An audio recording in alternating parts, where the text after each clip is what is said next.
I'm very well, Sylvie. How you doing? I'm doing great, and I'm really excited to be sharing this moment with you with a subject that touches so many people. And thank you for being here with me today.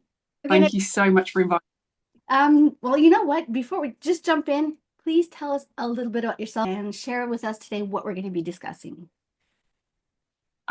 So I am a menopause coach, a transformational coach, and I work with women, helping them navigate this stage of life with more empowerment and joy. And just really supporting women going through this, what I feel is a rite of passage. Okay, I like that. And what brought you to here? What brought you to go into that direction? So I've been on a very holistic wellness journey for a number of years. Back in about maybe 10, 15 years ago, I had my own health challenges. I had endometriosis and an underactive thyroid, and was told that I would be on medication or would need surgery, and would just only be able to manage my symptoms. And I just thought, no, that's not my story.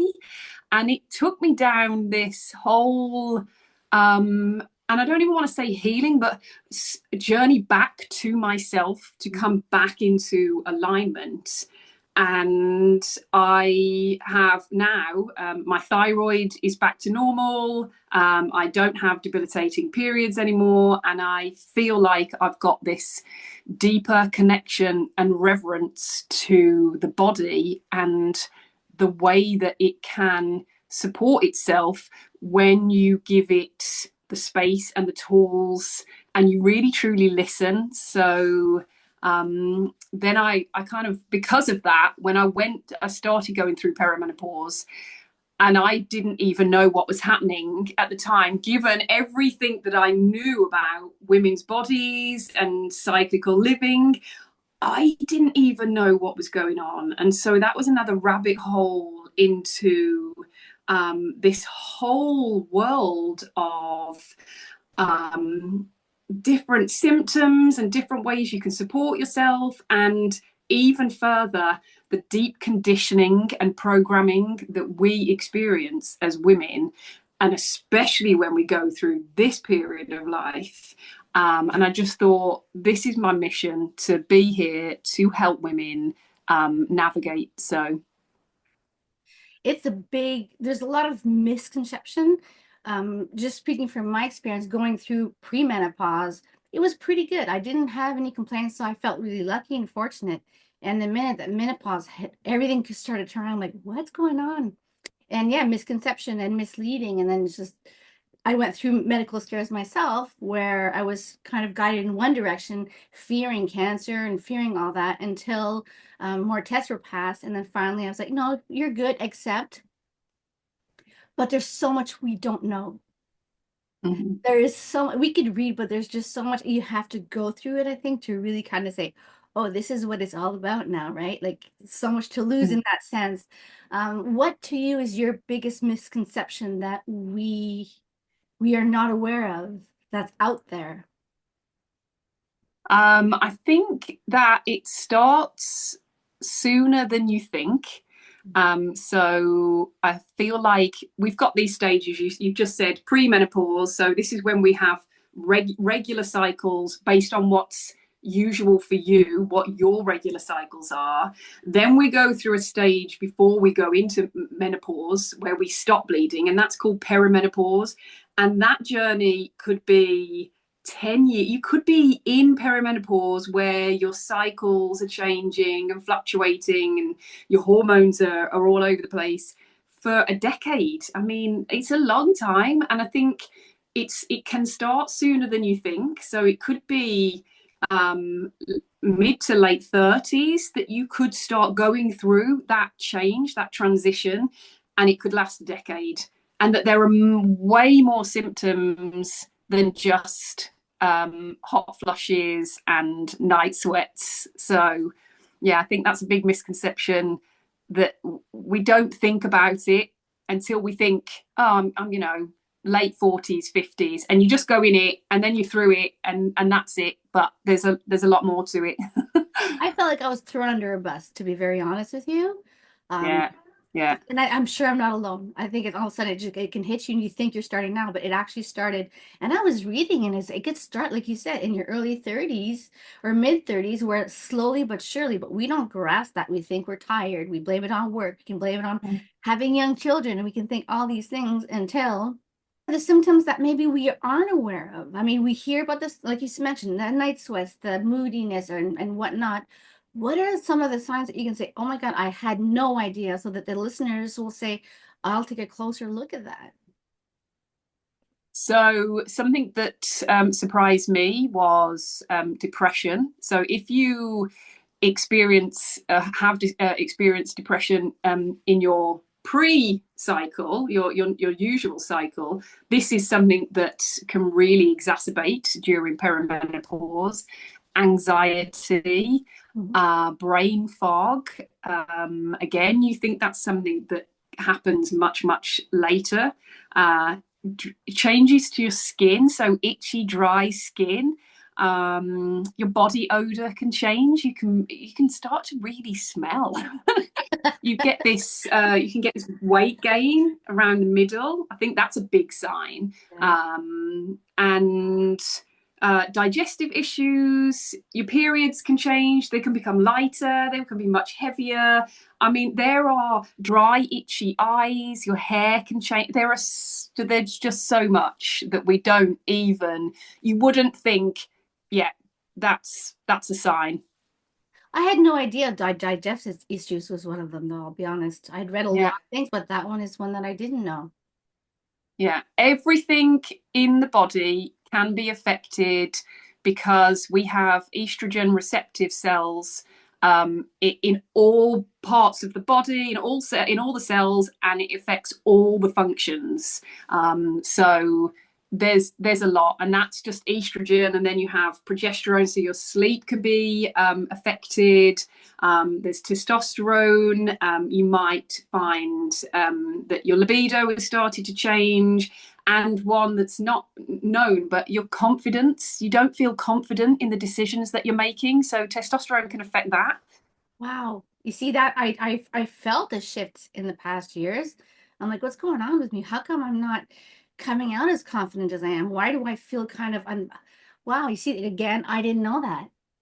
Yeah, yeah. And then because we have all of this kind of added stress, I was doing a workshop the other week, and this woman described it as we're the sandwich generation. So we've got kids that we're taking care of. We're also taking care of elderly parents, and I feel like we're not just a sandwich, but we're like the triple decker because we've got the kids, we've got the elderly parents, we've also got work and all those other commitments. So we've got this huge amount of stress, and stress actually makes the symptoms much worse because it can prevent hormone production.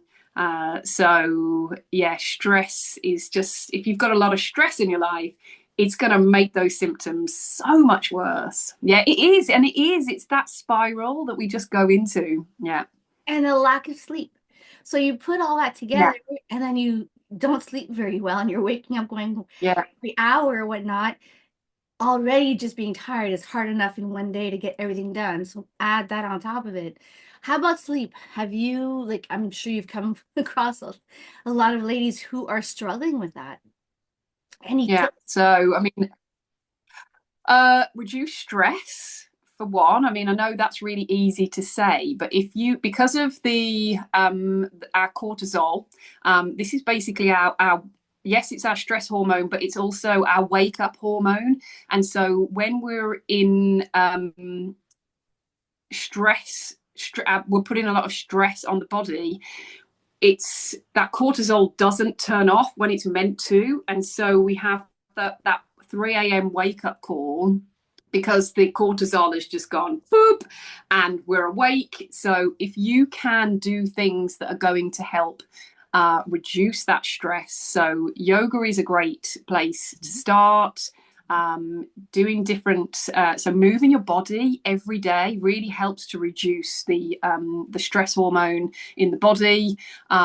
Using different breathing techniques, mindfulness practices, and really trying to, I know, and then again, it's like saying these things, but slowing down so that we become more single focused as opposed to keep juggling and multitasking. Start to actually focus on one thing at a time and get rid of all the crap that you're doing that actually is not benefiting you at all.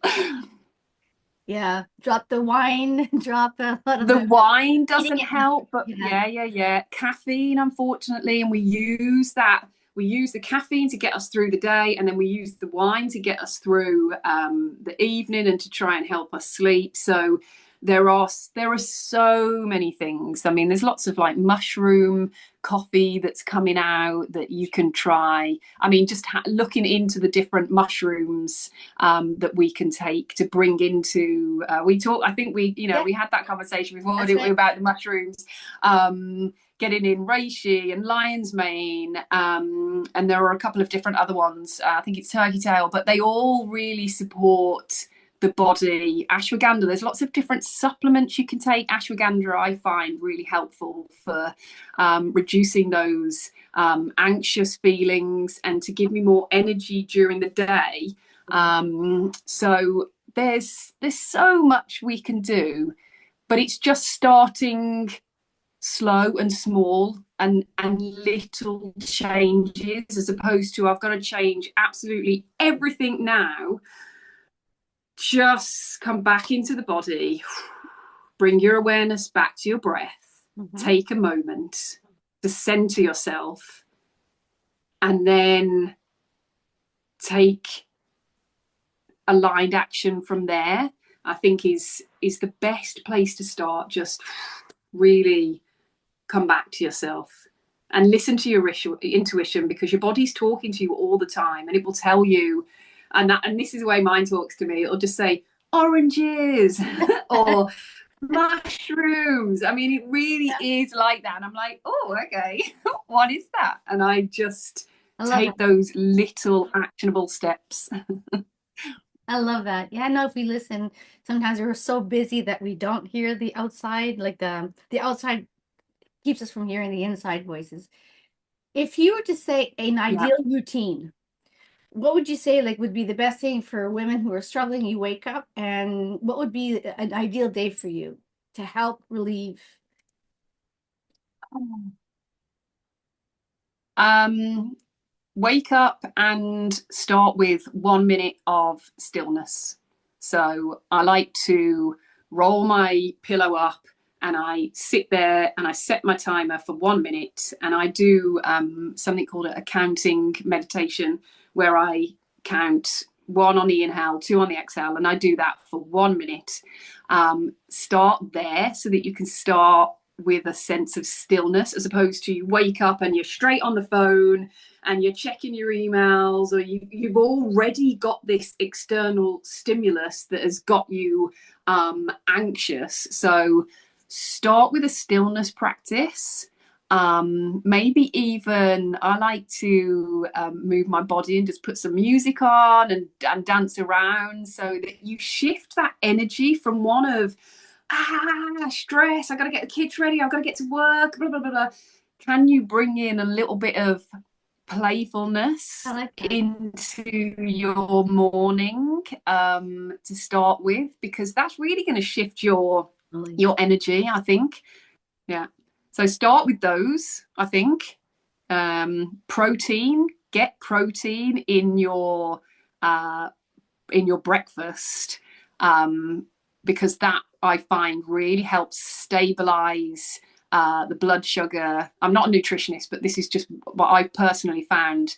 And if you don't like breakfast early on, can you boil an egg the night before and take it to work, or get like a yogurt with some almond butter or whatever, really kind of pack it up with some protein and some fruit and take that to work with you, so that you're not having these crashes through the day where you're having to rely on the caffeine, really support your body. I think really support your body and your mood and your energy in the morning. And I think that's really going to help you set the tone for the day. That sounds, yeah, no, very good because if you start the day being stressed, the chances of you coming down is going to be really hard because it's just going to accumulate and get worse. So, I mean, I have two Absolutely dogs, so goes I start my downhill. morning with my dogs. It's zoo therapy, and right away I'm like thinking of them, playing with them, and right away like that kind of helps me start my day. Mm, Definitely, how yeah. you started is going to give you the best chance to have a better day. Absolutely, absolutely. It's going to help create a buffer as well to the stress. It's going to help you see where your triggers are, Mm. and so that you can start to make the changes that you need to make. Like for me, I get really stressed when I'm out in the car and I don't give myself enough time to get to where I need to get to. Okay. So I know I need to make changes. I need to give myself longer, and I need to reframe, like it's not the end of the world if I'm a couple of minutes late to get to where I need to get to. I'm not a brain surgeon, so lives are not affected by me being on time. So reframing things, I think, really supports you as well, as opposed to, because we don't have that stress buffer, we're in this constant state of life or death. Everything is in a life or death situation, and it isn't. So can you come back and reframe things? That, yeah, that you really need to be mindful to be able to go there and give yourself that Oh grace my God. period. Yeah. And it's a Yeah. practice that's forever to relearn day after day. It doesn't come necessarily naturally. And I think as much No, as we know it and we're helping people and we're not, but it's like we have to remind ourselves too of it's true. What am I teaching or what am I coaching or what am I helping people with? Bring it back inwards. And we have to start also reminding ourselves to do that as well.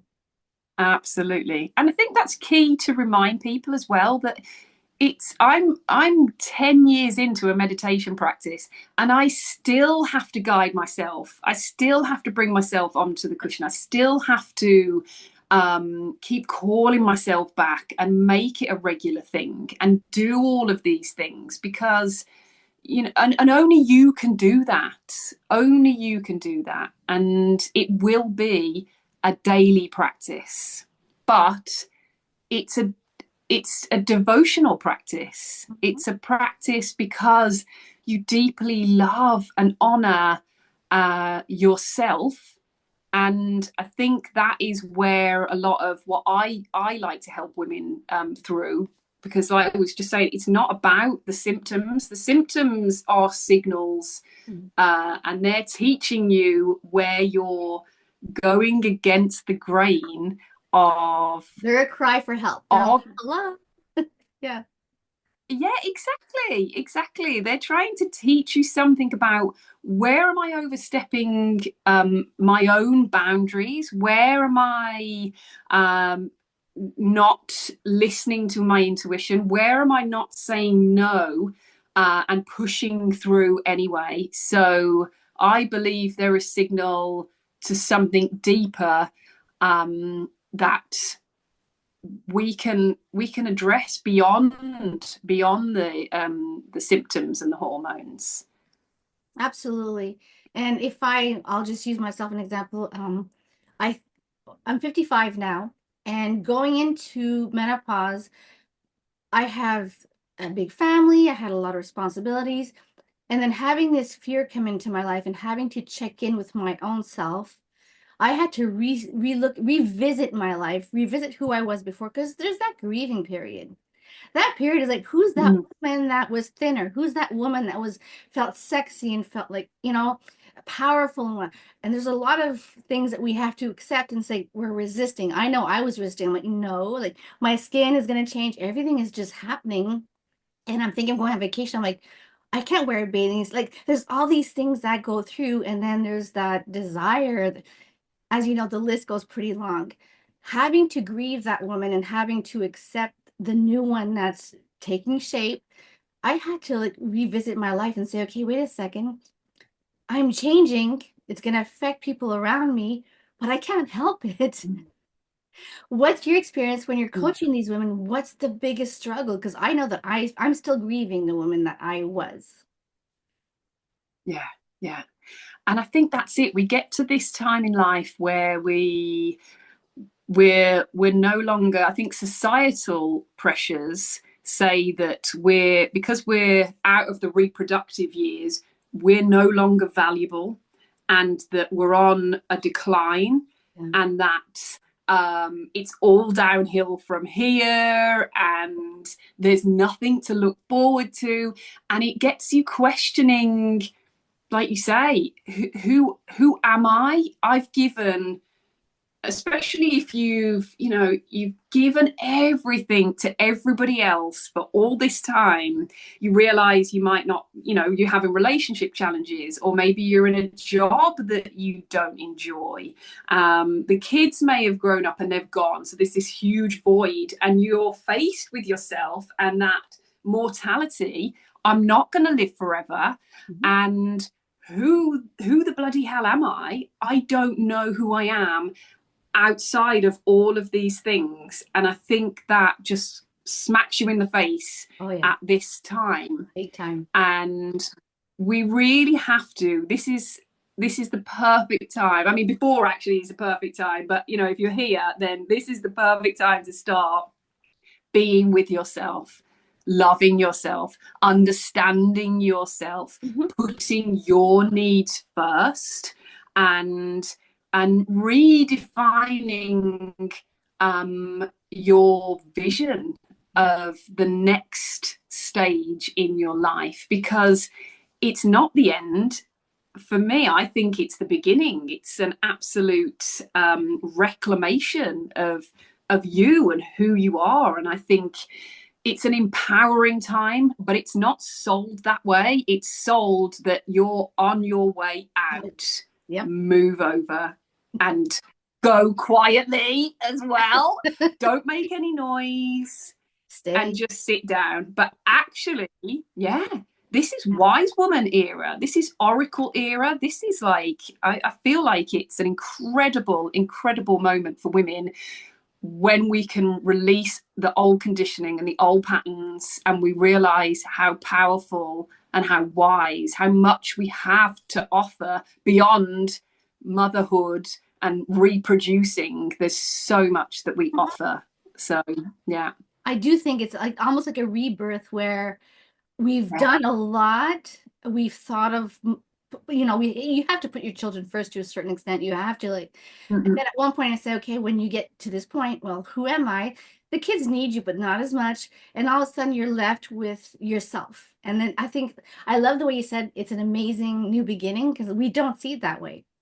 We're looking at what No. we're leaving behind, the grief, who we were, instead of jumping into our power. So thank you for bringing it that vision where I'm going to hold on to that. Thank you. My pleasure. My pleasure. Yeah. It's not the If end, it's the beginning. if we look on a spiritual reel, right? Um, Mm. Whenever I have something come up with health issues, I'll always go look the meaning behind what's going on. So if it's the uterus, if it's whatnot, what's your vision on that? If you can share with us. Mm-hmm. So, as I said before, I had both issues with my throat. So, I had my tonsils out when I was 20. Then I had an underactive thyroid, and I had UTIs, endometriosis, fertility issues. And because they're connected, when we're an embryo, there's the opening, and there's the two openings. So they're connected when we're an embryo. So energetically, and if you look physiology, I can't even say that word, they also look the same. The throat and the larynx and the cervix, they look the same. And so energetically, there's a lot around guilt and shame, and we hold a lot of trauma in our wombs, whether it be through our lifetime or generations down. We don't speak our truth. We don't speak up. So, from that kind of energetic side, I really feel like we hold a lot in these two places. So, I think when we can look at what's our relationship to the womb? How do we, I mean, the shame around periods and bleeding. I mean, there's so much shame that we've held in our bodies all through our lives, past generations, and the fact that back in the day, women going through menopause would have had a lobotomy because it's like they've lost their minds, they're mental. Yeah. So and women have only really been included in medical studies since the 90s. So that still blows my mind that that's only 30 odd years of women being included in medical studies. So what does that mean? I was in my teens by the time that was happening. So they know very little. And I think it's really important to become your own advocate and expert and know yourself. This is what I feel like this time is. It's a portal into really knowing yourself, and nothing else outside of you can penetrate that inner alignment that you come into when you really trust yourself and know yourself. No one can say anything to you. You stand in your truth, you stand in your power.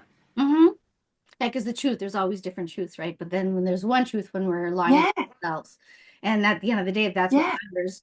Being considerate, of course, and being kind, but being in your own yeah, truth. Yeah. yeah. Does that answer your question? Yes, I think so. Yes, it does. I'm sure. And if people have more questions when they can always write below and ask questions, and I'm sure you'll be happy to answer them. So if I was to say one, and you've been giving so many, so I'm not sure if there'd be one, because you just gave an amazing example. If there's one important golden advice you can give to women, the number one thing you'd say, if there's one thing you're going to retain, what would it be? It's time to put yourself first. Mm. It's time to get to know yourself really deeply, really intimately, and to start living life on your terms and not somebody else's. Not easy to do.